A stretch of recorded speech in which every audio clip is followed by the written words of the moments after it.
Once the shining center of Islamic civilization, Uzbekistan is now one of the dreariest places on Earth. What happened here? Stick with us as we explore the remarkable aspects of Uzbekistan that might just surprise you. Number 1. Uzbekistan's geographical uniqueness. Uzbekistan is often called the most squeezed country in the world. Situated in the heart of Central Asia, Uzbekistan is entirely landlocked, bordered by 5 countries: Kazakhstan to the west and north, Tajikistan to the east, and Afghanistan and Turkmenistan to the south. This unique geographical position means that to reach the nearest sea, you would need to cross the borders of 2 other countries. A term often used for such countries is doubly landlocked.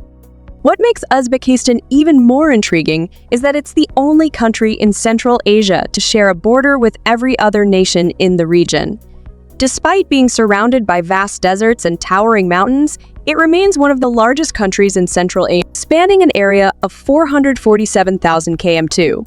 It ranks as the 56th largest country globally and the 5th largest among the former Soviet republics.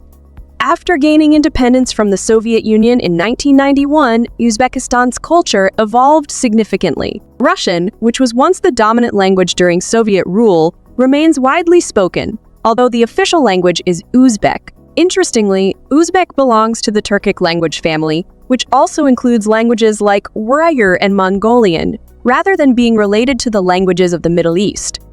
Number 2. The unique role of women in Uzbek traditions. The role of women in Uzbekistan is both fascinating and complex, shaped by a blend of deep-rooted traditions and evolving social dynamics. Although Uzbekistan remains a largely patriarchal society, women occupy a central role within. In fact, many consider them to be the backbone of the household. Women are traditionally regarded as the primary educators of children, responsible for instilling moral values and cultural principles. In ceremonies like weddings or religious events, women's roles are just as vital, as they often oversee the preparations, lead important rituals, and even participate in traditional dances.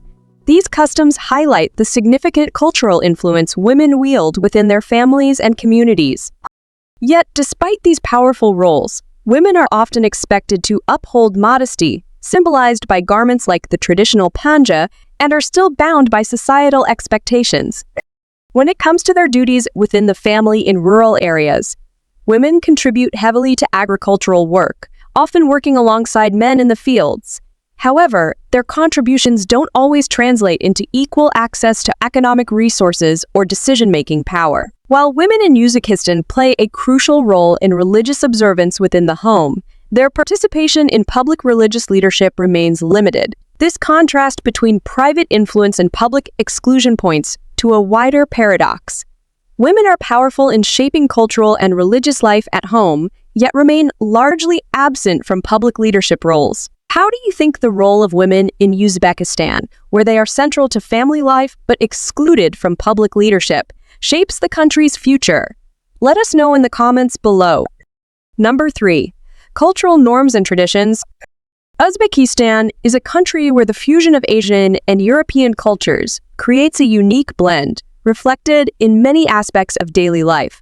One fascinating element is the role of women, often celebrated for their beauty and grace, which many attribute to this cultural mix.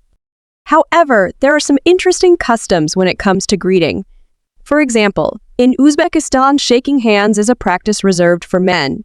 Women, on the other hand, greet others by holding their chest and bowing. This reflects the cultural norms that emphasize respect and modesty.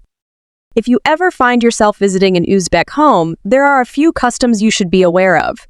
Did you know that the most respected guests are those who sit farthest from the entrance? This seating arrangement symbolizes honor and respect. Another important custom to remember is not to place bread on the floor, as it's considered bad luck. This belief is tied to the deep respect that Uzbeks have for bread, a staple in their daily life. In Uzbek culture, there's also a belief that looking at the sun can bring good luck, and if your ears turn red, it's thought that someone is gossiping about you. These small but intriguing traditions highlight the cultural richness of Uzbekistan. Perhaps the most striking aspect of Uzbek culture is its renowned hospitality. In Uzbekistan, guests are treated with the utmost respect, and are often welcomed with an abundance of food and drink. It's customary to offer guests plenty to eat, even if they aren't hungry. Declining food is often seen as impolite. A common saying in Uzbekistan is "a guest is a gift from God." This reflects the deeply ingrained value of hospitality in Uzbek society. Another integral part of Uzbek hospitality is the tea ceremony. Tea, typically green tea, is not just a drink, but a social ritual. It's considered impolite to leave a home without having at least a few cups, no matter the time of day. Visitors are often expected to engage in long, friendly conversations during these tea sessions, which are seen as a way to build stronger social bonds. Gift-giving is also an important aspect of Uzbek culture. When visiting someone's home, it's customary to bring a small gift like sweets, fruits, or even a bottle of juice. Gifts are always presented with both hands as a sign of respect. The focus is on the thoughtfulness of the gesture rather than the monetary value. During major celebrations such as weddings, gifts are more extravagant, with cash often being the preferred choice. It's not unusual for guests to contribute money to help the bride and groom start their new life together. This fascinating blend of tradition and modernity shapes not only the daily lives of Uzbeks, but also the unique role women play in both the family and the broader social fabric. Number 4. Uzbek weddings. Uzbek weddings are a fascinating blend of deep-rooted tradition and grand spectacle, offering a glimpse into a culture where ceremonies stretch over several days and can feel almost otherworldly to outsiders. These weddings often gather together hundreds of guests, many of whom the couple might barely know, placing a heavy financial burden on families. It's not uncommon for some families to go into debt to ensure their wedding outshines others in certain regions. Despite being illegal, practices like polygamy and proxy marriages still occur, adding layers of complexity to these already intricate events.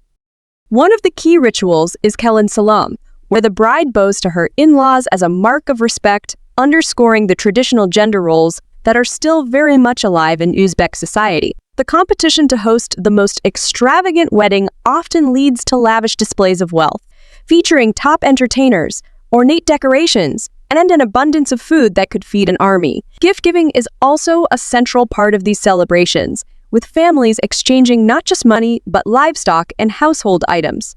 The bride's dowry, an important aspect of the wedding, is publicly showcased before the ceremony, making the event a true display of family status.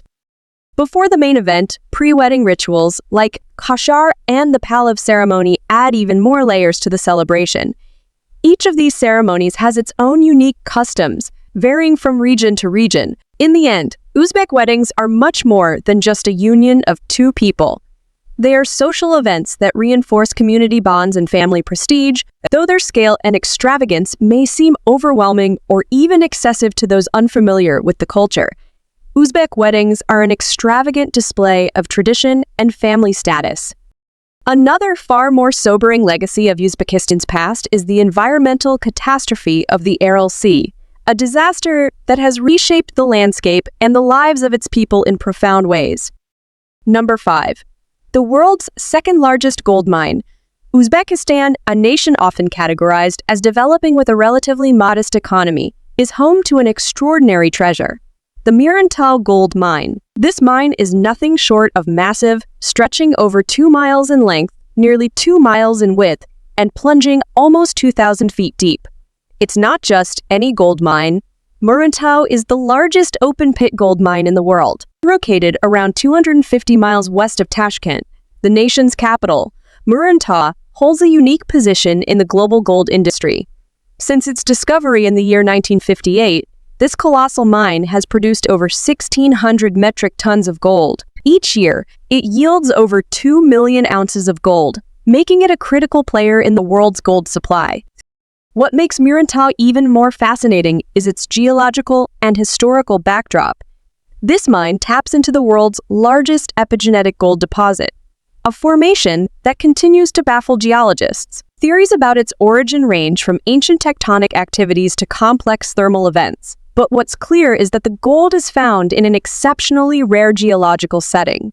A network of faults created an immense system far larger than typically found in other gold-rich regions. Murantal is not just a fleeting gold rush. The mine is expected to continue producing until at least the year 2032, underscoring its long-term value to Uzbekistan's economy. The company running Marunto is also among the top 10 largest uranium and gold mining corporations globally, emphasizing the mine's immense significance on the world stage. Number 6. The Aral Sea disaster, one of the most devastating environmental crises in history, unfolded in Uzbekistan, and it's hard to overstate the scale of its impact. The Aral Sea, once the fourth largest lake in the world, began its dramatic decline in the 1960s. What caused this catastrophe? The Soviet Union's decision to divert the Amu Darya and Sir Darya rivers for irrigation, mainly to support cotton farming in Central Asia, particularly in Uzbekistan. This diversion meant that the Aral Sea received little to no fresh water, setting off a chain reaction that saw the lake's water levels plummet. Over the decades, the sea has shrunk by more than 90, leaving behind a barren, toxic landscape. The consequences were profound, not just for the environment but for the people living in the region. The collapse of the local fishing industry, once a cornerstone of the economy, left communities struggling to survive. Toxic chemicals and salt, once locked in the seabed, were exposed to the air, creating dust storms that spread throughout the area. These storms have been linked to serious health problems, significantly affecting the local population. On top of this, the drying up of the sea led to a sharp economic decline and forced many people to leave their homes as the traditional way of life vanished. It's hard to imagine how the social fabric of entire communities could unravel so quick. But despite the devastation, there have been efforts to reverse some of the damage since 2005. Kazakhstan built the Kokoral Dam, which has managed to restore water to the northern part of the Aral Sea. As a result, fish populations are returning, and the local fishing industries are slowly recovering. In Uzbekistan, the government has focused on improving irrigation techniques and promoting sustainable agricultural practices. The aim is to create new sources of livelihood for those whose lives were disrupted by the environmental collapse. International organizations, like the United Nations Development Program and the World Bank, have stepped in with recovery projects. Though full restoration remains a distant hope, the Aral Sea disaster is often cited as a textbook example of environmental mismanagement. It also serves as a powerful reminder of the unintended consequences of large-scale human intervention. What do you think is the biggest lesson we can learn from the Aral Sea disaster, and how can we apply it to current environmental challenges? Let us know in the comments below. Number 7. Historical and cultural legacy. Uzbekistan is a country deeply rooted in Islamic history, with several key figures born here who helped shape the religion. One of the most famous is Ibn Sina or Avicenna, who pioneered mathematical algorithms. In Bukhara, we find the birthplace of Imam Bukhari, known as the leader of the believers in the science of hadith. Imam Naqshband, the founder of the Naqshbandi Sufi order, was also born here. Bukhara, once called the Sea of Knowledge, was a key intellectual hub in the medieval world, a place where learning flourished. Samarkand, another jewel of Uzbekistan, is home to the Shah-i-Zinda complex, a historic site from the Islamic Golden Age, believed to house the tomb of Qutham Ibayas, the cousin of the Prophet Muhammad. Nearby Termez is the birthplace of Imam al-Maturidi, a renowned hadith scholar. These cities were once the heart of Islamic civilization in Central Asia. The architectural legacy of Uzbekistan is equally impressive. The Ulugh Beg Madrasa, built in 1417, marked a new era of Central Asian architecture. The Magok Ayatari Mosque complex, dating back to 713, is one of the oldest in the region. Meanwhile, the Mir Arab Madrasa, constructed in the 16th century, was the region's premier religious school. The observatory of Ulugh Beg was also a center for scientific advancement. In Tashkent, the Kukaldash Madrasa, built in the 16th century, was a center of Islamic education. Today, Uzbekistan remains 90% Muslim with a high level of religious tolerance. Due to its history as a key stop on the Silk Road, people of different faiths have coexisted here for centuries, with mosques and synagogues standing side by side. Despite its strong Islamic identity, Uzbekistan's approach to religion is unique. While many Uzbeks adhere to Islamic ethical standards, daily practices like prayer during Ramadan are not always followed strictly. This blend of tradition, tolerance, and modernity raises questions about the evolving role of religion in today's society. As Uzbekistan reawakens its Islamic heritage, the capital city of Tashkent is undergoing a dramatic transformation, blending ancient traditions with cutting-edge modernization. Number 8. Tashkent's modern growth. In recent years, Tashkent, the capital of Uzbekistan, has undergone a remarkable transformation. Since President Shavkat Mirziyoyev took office in 2016, the city has rapidly modernized with soaring high-rise buildings, upscale residential complexes, and sleek office towers reshaping its skyline. One of the most striking aspects of Tashkent's development is its major infrastructure overhaul. New roads, bridges, and expanded metro lines are not just improving daily life for residents, but also positioning the city as a key hub for regional trade and travel. But beyond the physical changes, there's also a shift in the city's economic landscape. Foreign investment has surged, driven by a series of economic liberalization policies that have created a favorable business environment. This includes the Tashkent City Project, a major initiative that is building a new commercial district aimed at attracting both international businesses and startups. While new developments are booming, the government is also focused on restoring historic landmarks like the Kastamam complex and Shorsu Bazaar. The city's cultural vibrancy is further highlighted by events such as the Tashkent International Film Festival, which showcases Uzbekistan's growing influence in global cultural exchanges.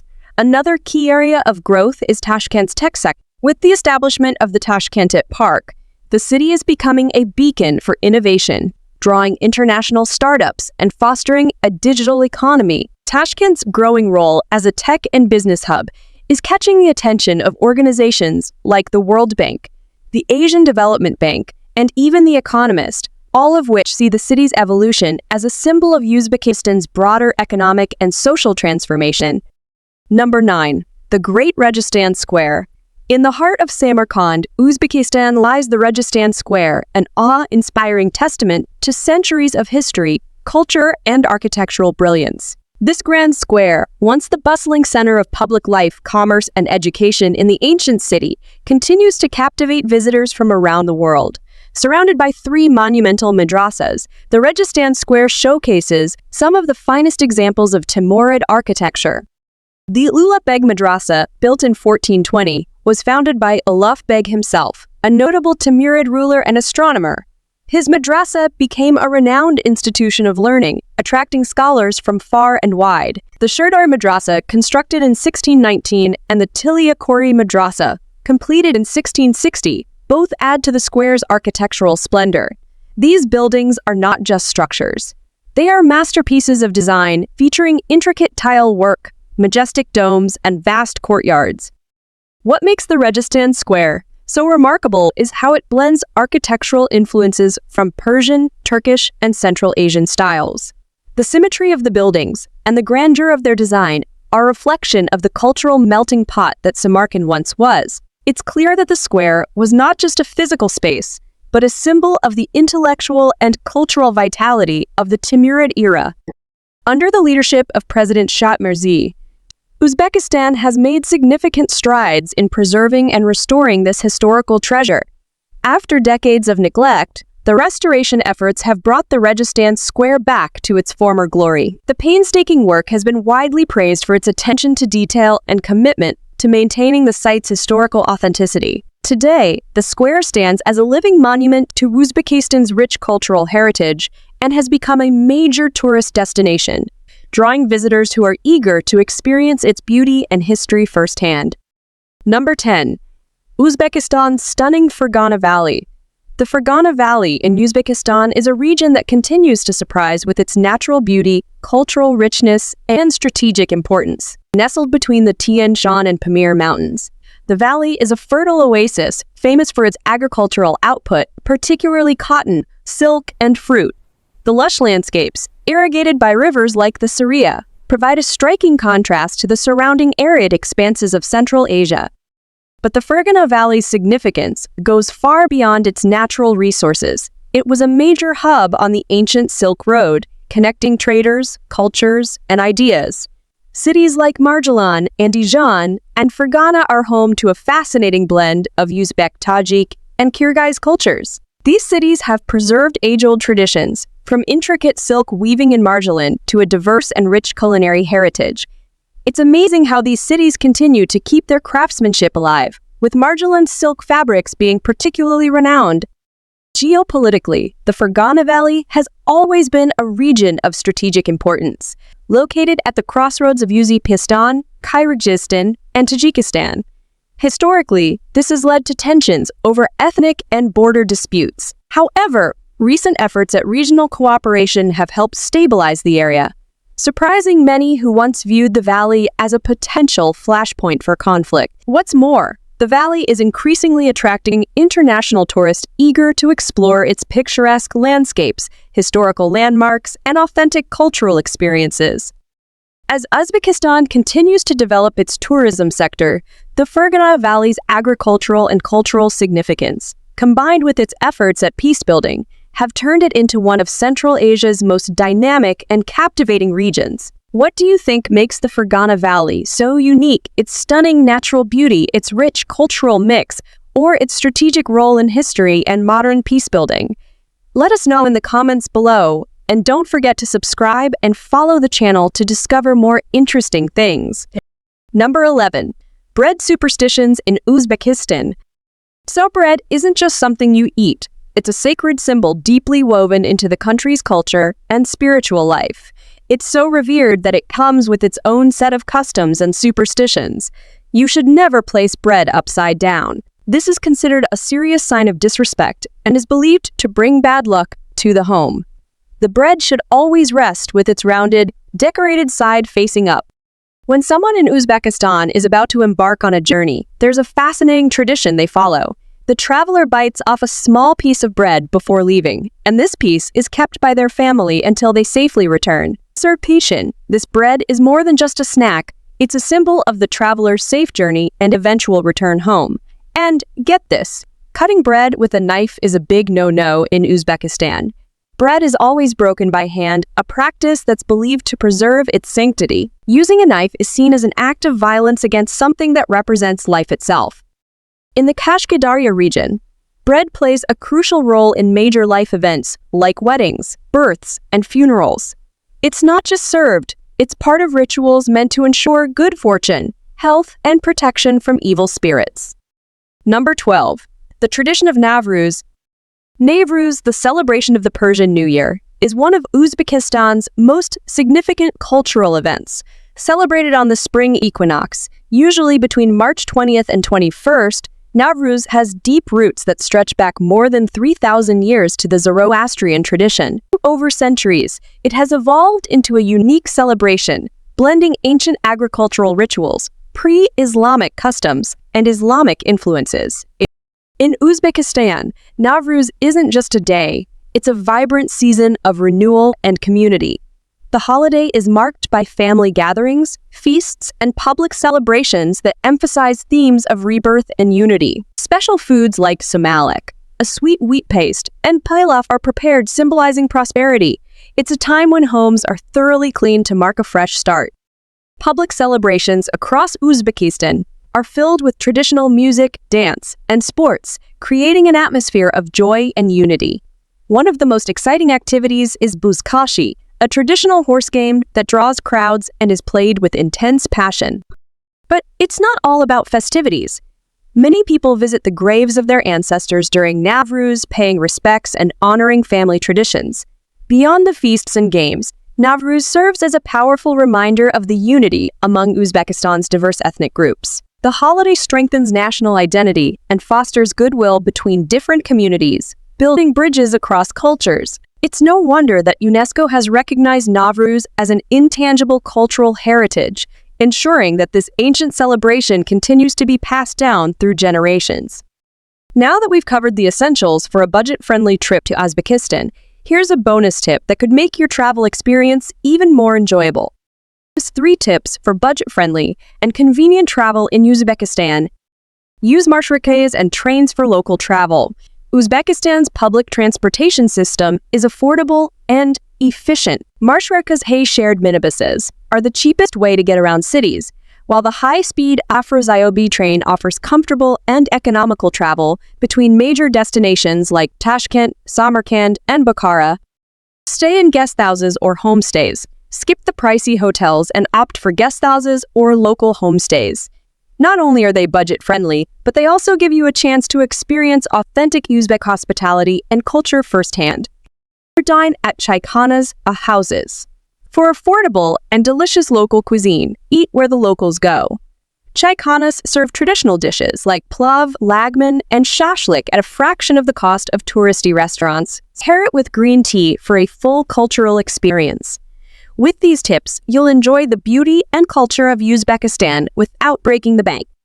If you enjoyed today's video, please give it a like, and don't forget to subscribe to the channel. Your support means a lot to us. Click on the video that appears on your screen right now. I'm sure you'll love this content. Comment below about the next country you'd like to see featured on our channel. Thank you so much for being with us. Leave a comment, like to show your support, and remember to hit that subscribe button for more exciting videos. See you next time.